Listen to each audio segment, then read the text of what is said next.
Bonjour ma chère Christine, comment tu vas aujourd'hui, ce matin, aujourd'hui? Salut Thierry, ça va bien, merci et toi? Ça va très bien, d'autant plus que je suis content que tu sois avec moi parce que je te connais un peu, Christine, et je suis heureux que tu puisses partager ton histoire. Au travers de cette histoire, tu nous diras ce que tu fais aujourd'hui, parlera un peu plus de ton univers. Mais avant toute chose, est-ce que tu peux te présenter en quelques phrases? Oui, je voulais aussi te remercier Thierry de me permettre de m'exprimer. C'est super sympa, ça me touche. Merci. Et ça, c'est fait. Comme ça, j'oublie pas.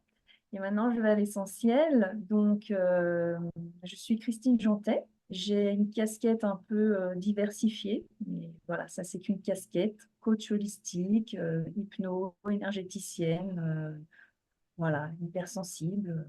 Ça, c'est les étiquettes. Mais au-delà de ça, je suis moi. Et le message dont je voudrais parler aujourd'hui et que tu me donnes l'opportunité de faire passer, c'est l'importance euh, de vraiment oser être soi, d'incarner la personne véritable que l'on est, afin d'éviter de tomber malade. Et c'est là où on va en venir. Moi, ce fut la fibromyalgie, surenchérie du burn-out.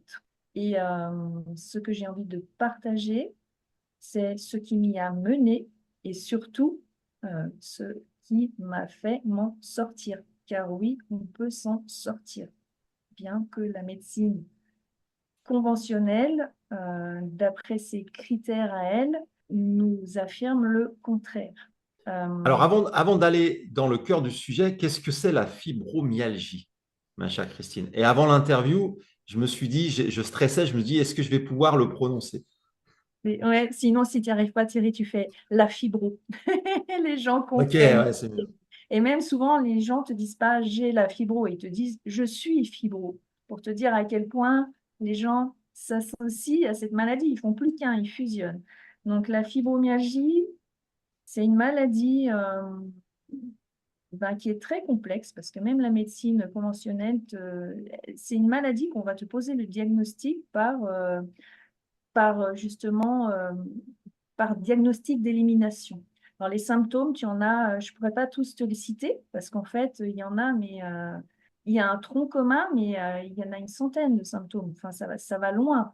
Après, souvent, on a tous ces symptômes-là et c'est les plus terribles, c'est vraiment les douleurs invisibles musculaires. Alors, quand on te pose le diagnostic, on vérifie que tu lisais aux 18 points sur ton corps pour être sûr que c'est la fibro. On te fait tout un tas de prises de sang. Mais il y a plein d'autres symptômes. Moi, j'avais vraiment, et on est beaucoup, à avoir un brouillard cérébral. Tu ne peux plus te concentrer. Donc, tu as ces douleurs diffuses qui surgissent sans raison. Ton corps se met à cramper sans raison. Tu as des tendinites. Je te prends un exemple tout bête. Voilà, tu prends un pot d'eau. Vraiment, tu as une tendinite juste de prendre un pot d'eau. Tout ton corps musculaire, euh, tous tes muscles, en fait, sont douloureux. Moi, j'avais les infections urinaires à répétition. Euh, du coup, comme tu as mal tout le temps, tu ne dors pas, puisque c'est le cercle vicieux. Tu as beau prendre des médicaments, rien soulage ta douleur. Euh, oui, les pertes de mémoire. En fait, tu te reconnais pas, tu te vois te dégrader. Après, il y en a, ça va encore plus loin. Il y a tellement de symptômes, et voilà, les essentiels, ils sont déjà bien assez, je trouve. C'est vraiment ces problèmes musculaires. Donc, ton corps, en fait, il s'enferme dans vraiment une tétanie, des douleurs atroces comme des coups de couteau. C'est vraiment l'image, tu vois, tu as des coups de couteau sans arrêt dans tes muscles. Et c'est au petit bonheur la chance. Ça a cette particularité que un coup, ça va être dans l'épaule, le lendemain, ça peut être à plusieurs endroits en même temps dans la journée, mais c'est jamais au même endroit. Donc, ce qui fait que tu es toujours sur le qui-vive à te demander quand ça va tomber, en fait. C'est très Et tu violent. disais en début d'interview que c'est, si j'ai compris, si j'ai bien compris, en fait, c'est ton manque d'authenticité qui t'a amené vers cette maladie. Est-ce qu'il y a un lien à ça? Est-ce que tu peux m'en dire un peu plus par rapport à ça? Moi, c'est vraiment mon approche, si tu veux. Quand j'ai eu le diagnostic par le rhumatologue, j'ai refusé le diagnostic et je dirais même le verdict. C'est volontairement que je vais employer des mots verdict. Euh, Moi, j'avais déjà cette approche que si tu attrapes une maladie, c'est qu'elle a un message, ton corps essaye de te faire passer un message. Qu'est-ce que j'ai pas encore compris pour avoir la fibromyalgie? Et là où ce qui m'a fait réagir aussi, c'est que j'avais tellement peur d'attraper un cancer qui pour moi était encore plus violent que la fibromyalgie. Je me suis dit, j'ai pas le choix que de plonger encore à l'intérieur de moi. C'est que inconsciemment, je me suis créé cette maladie, donc consciemment, je vais pouvoir m'en sortir. J'ai acheté le livre d'Evelyne Jouval. J'ai cherché, comme tout le monde, après une errance médicale et le diagnostic, comment je vais m'en sortir, qui va pouvoir m'aider, puisque vraisemblablement, moi, il y a des choses encore, j'avais déjà beaucoup, beaucoup travaillé sur moi, mais je me suis dit, si tu attrapes cette maladie, il y a quelque chose que tu n'as encore pas intégré, pas compris. Et donc, j'ai lu le livre d'Émilie Jouval, dans lequel je me suis beaucoup reconnue. J'ai cherché sur Internet qui pourrait m'aider et je suis tombée donc sur Cédric Dupont à Neuchâtel, qui avait aussi cette approche, qui parlait de l'importance. Et c'est là que je vais te nommer tout le travail que j'ai fait à l'époque euh, en profondeur de ce que je nomme moi ce voile d'illusion, c'est-à-dire aller voir couche par couche ben déjà, ton estime de toi, la retravailler, tes peurs profondes, tes émotions refoulées. Il faut comprendre que toute émotion refoulée vient se loger et se cristalliser dans ton corps. Euh, tout choc émotionnel, tout traumatisme non évacué vient aussi se loger dans ton corps. Donc ça peut vraiment te créer des douleurs.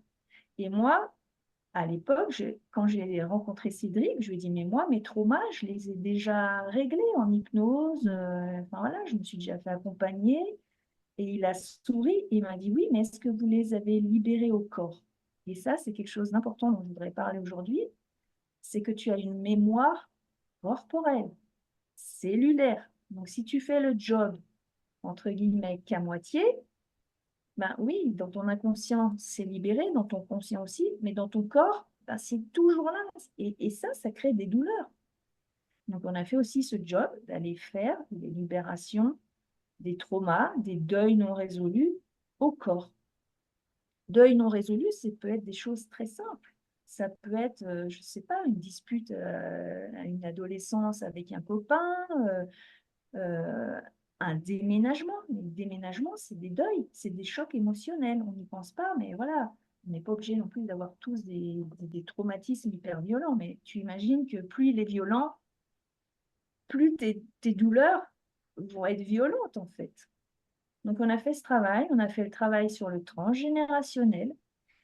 Et on a été voir, et ça, c'est quelque chose qui est extrêmement compliqué pour les personnes souffrant de fibromyalgie à entendre, ce fameux triangle de Karpman, victime, sauveur, bourreau. Les personnes souffrant de fibromyalgie ont toutes inconsciemment, et j'insiste bien sur le fait inconsciemment, elles ne font pas exprès d'être malades, on soit bien d'accord, mais inconsciemment, elles ont cette posture de victimisation inconsciente qui est bien ancrée dans leurs cellules depuis fort longtemps. Et j'ai fait partie de ces gens-là. C'est-à-dire quand tu leur demandes aux gens, mais elle vous apporte quoi la fibromyalgie? Ben, tu vas voir là l'ego qui rapplique, qui va venir dire, mais attends, je ne suis pas exprès d'être malade, il se fout de moi, pourquoi il me pose cette question? Mais en fait, inconsciemment, tu as ce statut de victime et tu restes dans ta souffrance. Les personnes souffrant de fibromyalgie sont aussi beaucoup euh, envahies par ces émotions de colère et de culpabilité. Et quelque part, c'est un enfermement inconscient dans cette rage et en plus d'autopunition. Alors, je sais que ça peut... Enfin, pour moi, c'était ça en fait. Et les personnes que j'ai accompagnées, il y avait vraiment ce tronc commun, enfin ce profil type qui ressort. souvent. Mais dans le triangle de Karpman, Christine, Ouais. elles sont que victimes. Non, il y a aussi beaucoup le sauveur. Elles ont les deux. Des bourreaux, franchement, pas trop vus. Après, de toute façon, c'est se mentir que se dire qu'on n'est que les deux et pas les trois. Mais les deux axes les plus forts, c'est vraiment victimisation Victimes. inconsciente et la cave de ou Superman ou Superwoman, c'est-à-dire je dois sauver la planète. Enfin voilà, tu portes tout sur tes bras, sur tes épaules, mais à un moment c'est trop lourd. Ton corps il fait oh. Enfin, voilà le message de la fibro. euh, pour moi, c'est un oubli total de soi. Et du coup, il faut vraiment comment sortir de la fibro? Ben, c'est vraiment revisiter ton parcours de vie dans les grandes lignes, voir tes rôles prépondérants, victime, sauveur, bourreau, enlever ces capes, enfin voilà, sortir de ce triangle, euh, renourrir ton estime et voilà, savoir poser tes limites. Enfin, c'est tout un travail qui se fait. Et euh, pour ma part, ce qui m'a permis aussi de guérir, ça tombe pas du ciel. À un moment que tu fais un accompagnement sur toi et que tu te reconnectes à toi, tu vas forcément changer puisque tu deviens toi. Donc, ça va t'amener à prendre des décisions pour te réaligner avec toi. Donc, il faut aussi avoir le courage ben, de prendre des décisions qui ne sont pas toujours faciles. Mais si on ne prend pas ces décisions, enfin, moi, là où j'ai vu où les douleurs ont vraiment beaucoup diminué et quasiment disparu et très vite, c'est quand j'ai osé quitter un travail alimentaire dans lequel je m'éteignais pour X raisons, pour des peurs cachées derrière. Tu vois, peur de manquer d'argent, peur pas d'y arriver, peur pas être légitime. Voilà, il y en avait tout un tas de peurs derrière. Mais une fois au pied du mur, quand tu as la fibro, tu n'as pas le choix d'aller voir tes peurs. Tu peux plus rien faire. Donc, moi, j'ai eu le temps d'aller voir toutes mes peurs, de ne pas les fuir et de les transcender, en fait.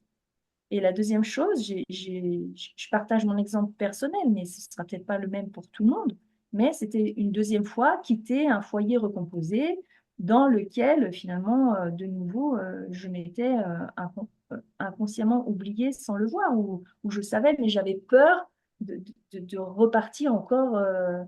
Enfin voilà, moi j'avais tellement un idéal de famille qu'il m'aveuglait cet idéal de famille. Mais quand tu passes à l'acte, comme par magie, tu retrouves la santé et la médecine conventionnelle ne prend pas en considération cette approche émotionnelle, cette approche d'introspection parce qu'elle n'est pas mesurable au point de vue scientifique.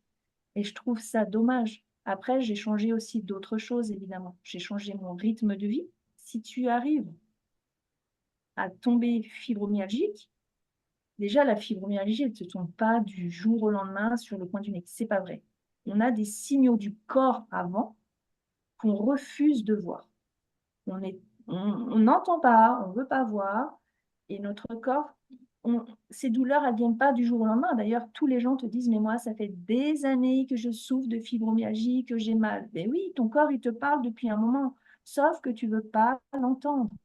Moi, j'ai fait partie de ces gens-là. Les douleurs, j'en ai eu pendant des années.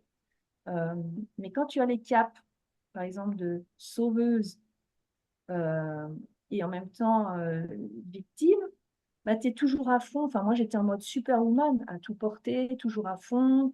Mon corps m'a parlé, mais j'ai pas écouté. J'ai eu des côtes qui se sont cassées à force de tousser. Je suis allée skier. J'ai eu le bassin déplacé. J'ai fait 15 km à pied avec le bassin déplacé.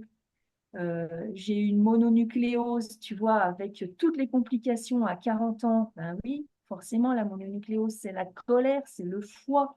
Mais tu vois, j'avais déjà travaillé, j'avais cette approche, donc j'avais déjà travaillé dessus. Je suis allée voir les problématiques que j'avais à régler, mais pas suffisamment, puisque le corps derrière a continué de parler. Et le corps, s'il s'exprime, il faut l'écouter, sauf qu'on est toujours dans j'ai pas le temps, je peux pas. L'ego vient t'empêcher, en fait. Et lui, en fait, faut prendre un peu de hauteur et plonger à l'intérieur de soi. Et vraiment se réaligner, en fait. Je sais pas si Et, donc, les personnes qui vont se reconnaître dans ce que tu dis, toi, Christine, ouais, en fait, des mal, des inflammations, sentiments d'inflammatoire. D'ailleurs, je crois que la fibromyalgie, il suffit de toucher une personne, oui, ça lui fait très mal. Ça va jusqu'à ce point-là. oui. Euh, Quelque chose dont je n'ai pas parlé, qui est très intime, mais pour te dire la puissance des émotions et ton corps s'exprime. Moi, quand j'avais la fibromyalgie, c'est très intime ce que je vais partager, mais je pense que beaucoup de femmes y sont confrontées. J'avais un vaginisme terrible, c'est-à-dire je ne pouvais plus avoir de rapport sexuel. Mais si tu veux, c'était tellement de la frustration. C'était la frustration c'est l'émotionnel qui te fait verrouiller tout ton corps. C'est-à-dire la colère, je ne suis pas à la bonne place, mais je n'ai pas le courage de partir. Tu vois jusqu'où ça va?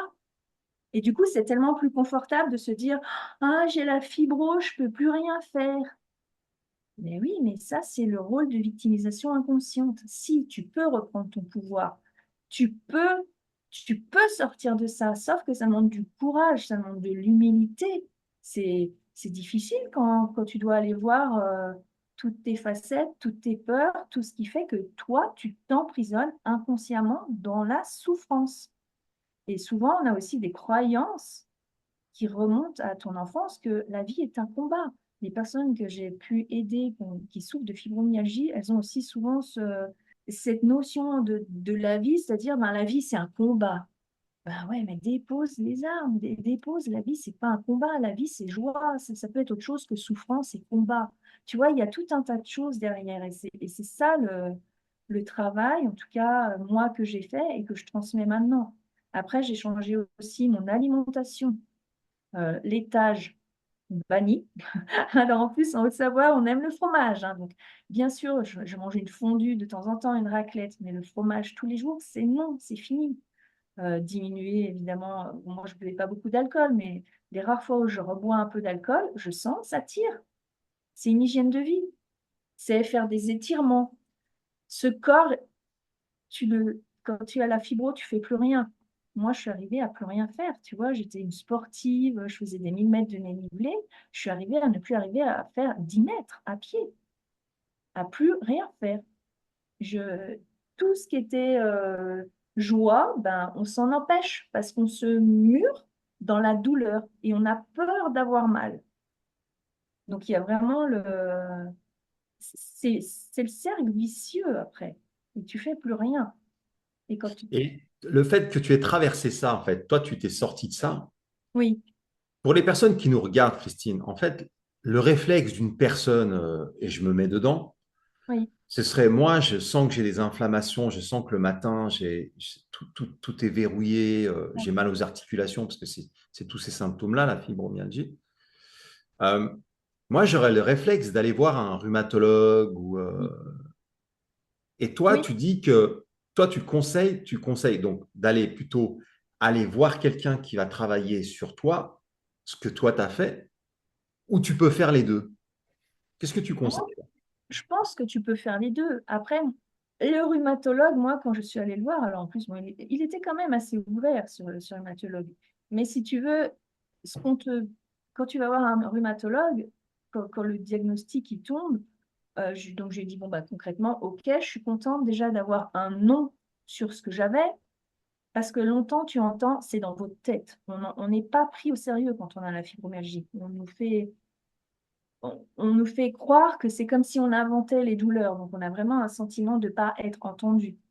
Mais là où je vais rebondir, elle est rigolote. Celle-là, c'est les personnes fibromyalgiques ne s'écoutent pas, donc elles ne peuvent pas être entendues, tout simplement. Mais bon, on va te prescrire, si tu vas voir le rhumatologue, c'est pas compliqué, on te prescrit antidouleur, cure thermale, et on te dit il faut diminuer votre temps de travail et trouver une ergonomie de ton poste de travail. Oui, sauf que les trois quarts des gens pour la fibro, ils sont à un stade où ils n'arrivent même plus à aller bosser, et ce fut mon cas. C'est-à-dire, tu peux même plus aller bosser tellement tu as mal, tellement le corps, il ne veut plus, en fait. Donc, et de l'antidouleur, tu en manges à longueur de journée, mais ça ne soulage pas ta douleur. En tout cas, moi, ça ne me soulageait pas. Et quand tu regardes sur les groupes de personnes souffrant de fibromyalgie, les gens se plaignent, en fait. C'est-à-dire, ils prennent des cachets toute la journée, mais ça ne fonctionne pas. Alors, j'ai envie de dire, mais en même temps, c'est normal, puisqu'on traite, on cache le symptôme, on ne prend pas le problème à l'origine. Tu vois ce que je veux dire? On va aller mettre de l'antidouleur et qu'est-ce qu'on va faire? On va engorger encore plus le corps, les médicaments avec les effets secondaires. Alors après, je ne suis pas en train de dire qu'il ne faut pas prendre de médicaments. Chacun voit midi à sa porte. Mais moi, en tout cas, ça ne m'intéressait pas. L'Advil, j'en prenais déjà, ça ne me faisait rien. Doliprane, j'en ai mangé, rien soulage en fait. Et Donc, ce que tu fais aujourd'hui, tu vas nous dire un peu, mais oui. donc c'est venu, je suppose, après cette expérience-là. Oui. Ben, moi, en fait, ça a été, si tu veux, j'ai toujours été dans l'humain. Depuis toute petite, voilà, j'ai un peu une similitude avec toi, Thierry. C'est voilà, je regarde les gens par mes yeux, mais ça se faisait naturellement petite. Si tu veux, je regarde les gens, je les scanne, je ressens. J'aime pas les étiquettes, mais si tu veux, voilà, je suis HP et puis bon, ça, c'est une étiquette. Bon, bref, je scanne les gens, point. Et j'ai toujours été passionnée par l'humain, par, voilà, par aussi mes ressentis, le lien au corps, toutes ces choses-là, c'est passionnant l'humain et le sens de la vie. Et puis, bon, ben, mon parcours de vie a fait, j'ai pas parlé de ça, Thierry, mais c'est hyper important. Tout est énergie, tout vibre et tes pensées, voilà, tes pensées, tes croyances, ça devient, c'est de l'énergie et ça devient des mots MOTS et ça devient ta réalité. Donc, tu es créateur de ton existence. Donc, si toute la journée, tu te dis, tu imagines bien, je suis une pauvre petite victime, aimez-moi, j'ai mal partout, bah, tu vas rester dans ce statut-là de victime. Et moi, toute ma première partie de vie, jusqu'à mes 40 ans, ça a été ça. C'était inconscient, si tu veux. J'ai eu un parcours de vie bah, à la hauteur de mes croyances. Et quand j'ai fait tout ce travail, bah, de me rendre compte que je pouvais relativement changer ma vie et être réellement qui j'étais, ça s'est mis en place. Et ce que je transmets aujourd'hui, donc quand je suis sortie de la fibromyalgie, voilà, j'ai passé le cap de oser me mettre à mon compte, d'accompagner les gens. Je me suis formée en hypnose, etc. Et, euh, et là, je cible vraiment sur accompagner uniquement les personnes qui souffrent de fibromyalgie et qui ont fait un burn-out. Parce que pour les avoir traversées, et j'ai envie de dire, mais rapidement, si tu veux, j'ai guéri très rapidement parce que j'avais une telle rage de vivre et, j'avais plus de temps à perdre en fait et j'ai jamais douté que j'allais guérir en fait. J'ai pas laissé de place au doute. Pourtant, j'ai eu Et les gros. toi, les personnes que tu accompagnes, là, c'est-à-dire qu'une personne qui, bah, j'invite les Ouais, personnes qui souffrent de ça, en fait, de fibromyalgie, ouais. de te contacter. Tu les accompagnes tu t'engages à les accompagner sur du court terme, du moyen terme, ça se passe comment? Ça dépend, je suppose, des personnes, mais Alors, je l'ai mûrement réfléchi, ça, Thierry, justement, et, euh, et j'ai mis moi en place un accompagnement qui me semble le plus juste possible. Euh, c'est un accompagnement qui est composé vraiment de 10 séances euh, pour faire tout le travail donc, que je t'ai énuméré, c'est-à-dire aller voir l'estime, le transgénérationnel, le travail émotionnel, donc tant en hypnose qu'en libération au corps, aller voir toutes les peurs profondes, les schémas bien ancrés depuis l'enfance, les traumatismes. Attends, je regarde mes notes. Voilà, on a l'alimentation, parlé. L'alimentation, les croyances limitantes. On est bourré de croyances limitantes. Tu vois, ça, enfin, c'est vraiment tout ce que je nomme, moi, ce fameux voile d'illusion sur lequel on est construit. On fait, alors c'est le, c'est le nettoyage au Karcher, c'est-à-dire on va enlever toutes les couches de ce qui n'est pas toi, entre guillemets, pour vraiment te réaligner au plus juste avec qui tu es. Et évidemment, ça veut dire changer ton hygiène de vie, changer ton alimentation. Enfin, si tu arrives à la fibromyalgie, c'est qu'il y a un truc qui ne va pas dans ta vie. C'est où ton couple va pas, ou enfin, il y a quelque chose à un moment qui cloche. Et si tu mets pas le nez dedans, ben tu vas pas t'en sortir en fait. Et j'ai créé aussi donc 10 séances comme ça, à raison de une tous les 10 jours. Pourquoi? Parce que à un moment, si tu veux t'en sortir, il faut avancer. Et si tu fais que le job à moitié, ben c'est un peu dommage. Tu vois, si tu commences, je dis n'importe quoi, c'est pas confortable de faire ce job. Je casse tout de suite le mythe. C'est pas confortable d'aller voir toutes ces facettes, de lâcher les croyances, de lâcher l'ego et de se retrouver à poil face à soi-même. À un moment, on panique. Mais moi, justement, je suis là pour l'avoir traversé, pour dire, OK, mais lâche pas, c'est normal que tu paniques. Mais derrière, tu vas te sentir mieux parce que tu seras toi, et ta vie va changer et tu auras moins mal. Et il y a 2 séances aussi que je fais en nature, si tu veux, pour vraiment réapprendre à se reconnecter à la base, à la nature. Les gens sont complètement coupés de la nature, de l'instant présent. Et une autre séance en nature où tu vas passer ce cap de te remettre en mouvement. Parce que quand tu souffres de fibromyalgie et que tu es muré, il y a des gens, il faut voir, hein, ça va loin, ils sont avec une canne, ils ne peuvent plus en fait. C'est compliqué la remise en mouvement. Ben, il faut passer le cap, chanter aussi la croyance que tu vas avoir toujours mal, la peur d'avoir mal. Donc ça, ben, je serai avec vous en fait pour vous aider à passer ce cap. Moi, je l'ai Alors, je traversé. précise que toi, Christine, tu es du côté Suisse, France, Ouais, on va dire là Clément. ouais. Je suppose que tes accompagnements, tu les proposes aussi en distanciel. Oui, alors ça, je les propose en distanciel, sauf, et ça, je tiens à le préciser parce que je ne veux pas faire ce que je ne suis pas capable de faire. Moi, les libérations au corps, c'est ici au cabinet. Et justement, les deux séances en nature, tu penses bien, enfin, je dis n'importe quoi, si tu es à la Cano, je ne vais pas venir à la Cano. Pour moi, c'est pas possible. Donc, ce En sera tout au cas, centre.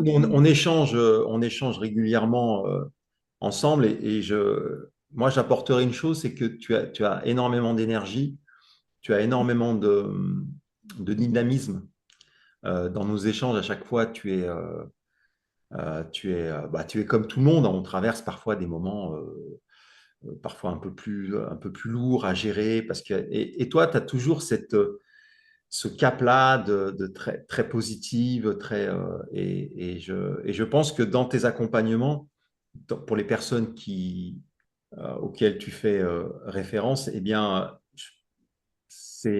j'invite vraiment les personnes qui ont ça, qui souffrent de ça, de venir te voir parce que tu as cette dimension, cette faculté à amener les personnes avec ton dynamisme et ta positivité, ça, je confirme.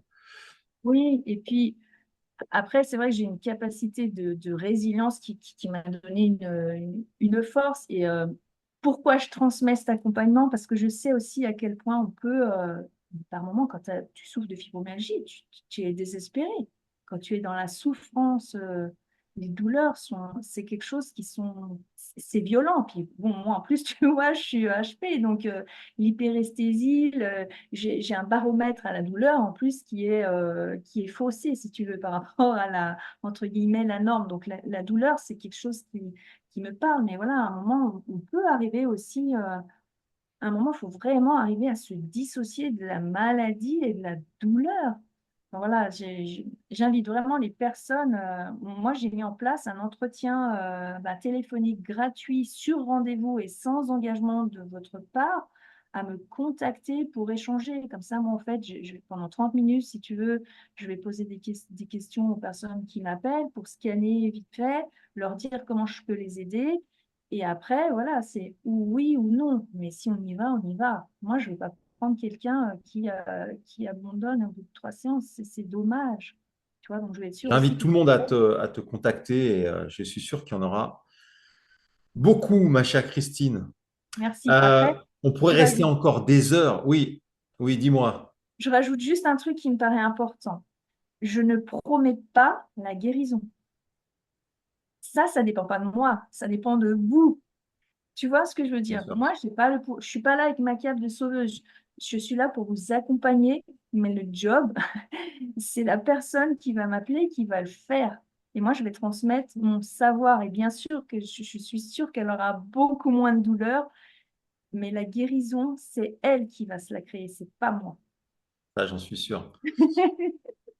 Ma chère Christine, est-ce que tu... On arrive à la fin de cette interview, on aurait Oui, pu rester longtemps. En tout oui. cas, j'invite tout le monde à te contacter, en tout cas tout le monde, toutes les personnes qui se sentent concernées, évidemment. Hmm. Est-ce que tu aimerais rajouter quelque chose pour finir Ben, ton interview? Parler peut-être du lac Léman, j'en sais rien. eh ben, j'invite les personnes voilà, souffrant de fibromyalgie, si cette interview résonne, ben, à me contacter, à aller voir mon univers parce que je ne suis pas que la fibromyalgie. Je suis aussi quelqu'un de très créative et Thierry, tu le sais. Ils pourront aller voir mon acolyte, Zaza, j'en dis pas plus, mais voilà, j'ai aussi à cœur, voilà, j'ai une chaîne YouTube, TikTok, Insta, et je fais des petites vidéos ben justement qui mettent en lumière nos peurs, nos croyances, voilà, tous les schémas qu'on peut prendre qui ne sont pas à nous, mais de manière ludique. Parce que effectivement, ben, aller à la rencontre de soi, ça peut faire peur. Et notre Zaza est là pour un peu mettre de légèreté et de joie dans ce travail d'introspection, tout simplement. Ouais, je Tu vois, confirme. pour t'en Alors, parler, je suis morte de rire. Et j'ai qu'une envie, c'est la prendre, tu sais. Puis, mais bon, je vais me retenir. non, mais faut laisser les personnes qui Oui, veulent aller plus loin découvrir avec par toi de elle-même. venir te découvrir. Et d'ailleurs, cette Zaza-là, je vous invite à découvrir l'univers de Christine, mais c'est justement à travers cette Zaza, en fait, tu parles effectivement de beaucoup de choses, Mm. euh, ouais, effectivement, ce qui ont attrait à la croissance personnelle, à tout cet univers-là. J'invite vraiment tout le monde à découvrir ce personnage. D'ailleurs, es assez forte. Et d'ailleurs, tu devrais développer ça un peu plus. Mais je crois que tu as des projets dans ce sens-là Oui, alors à écoute, monter sur et scène. soyons fous, hein, si quelqu'un si quelqu'un kiffe la Zaza à fond et a envie de m'aider à produire mon spectacle, ce sera volontiers, parce que oui, je t'en ai déjà parlé, j'aimerais vraiment faire un spectacle. Voilà, le Woman Show avec Zaza pour, mais de A à Z, euh, tout le voile d'illusion avec Zaza à fond.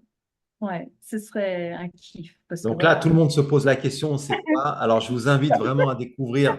Il y a tous les liens sous la vidéo et je vous invite à venir découvrir l'univers. Merci beaucoup, ma chère Christine. Merci Thierry, en tout cas, pour Ben, ta c'est... gentillesse. Et j'espère que je serai la première à t'interviewer. Je te le Ah dis ouais. en direct. Quand tu seras prêt, je veux Alors, t'interviewer. faut préciser parce qu'ils vont pas comprendre. C'est qu'en fait, tu m'as proposé de Hmm. m'interviewer et je te dis que pour l'instant, je peux pas. C'est pas, en tout cas, moi, je suis très à l'aise pour interviewer parce que j'adore Hmm. en découvrir. Enfin, je te connais un peu, mais pour l'instant, oui, peut-être plus tard. Ça marche. T'as vu, Merci t'es pris en beaucoup à toi, flag, Christine. allons-y. Merci à toi Merci à Thierry. toi. À très bientôt. À très bientôt. Merci. Ciao. Salut.